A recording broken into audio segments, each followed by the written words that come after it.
ভাই আসসালামু আলাইকুম। ওয়ালাইকুম সালাম আপনি রাহমাতুল্লাহ। তো বাংলাদেশের একজন আর্চার। জি। একটা রেকর্ড আছে বোধহয় আপনার বলবেন?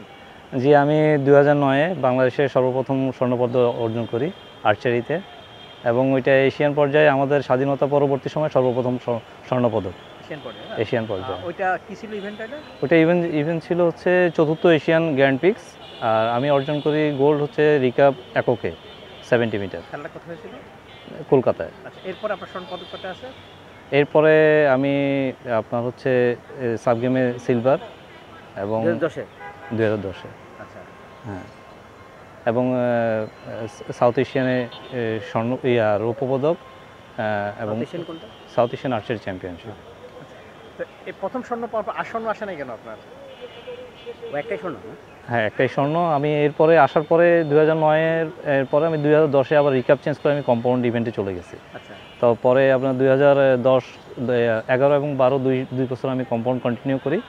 এরপরে ১২ পরে আমি টোটালি আর্চারি খেলা বন্ধ করে কোচিংয়ের দিকে ধাবিত হই, কোচিংয়ের দিকে মনোযোগ দিই। এখন আপনি কোথাকার কোচ?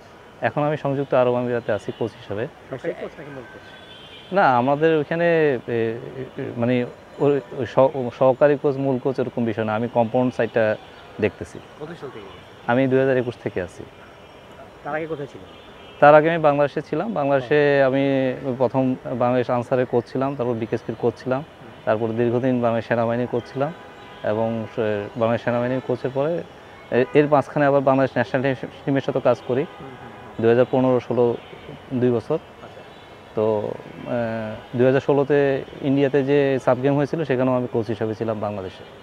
আচ্ছা, আপনি তো দেখা যায় ৩ বছর ধরে হচ্ছে বাহিরে আছে, বাংলাদেশের সাথে না, এখন কয়েকদিন হলো আসছেন। ওই সময় যে টিমের অবস্থা দেখছেন বা বর্তমান যে টিমটাকে আপনার দেখা হইলে মানে পার্থক্যটা কেমন, পার্থক্য দেখেন বাংলাদেশের সম্ভাবনা? বাংলাদেশের আমাদের আর্চারির বিগত দিন থেকে এখন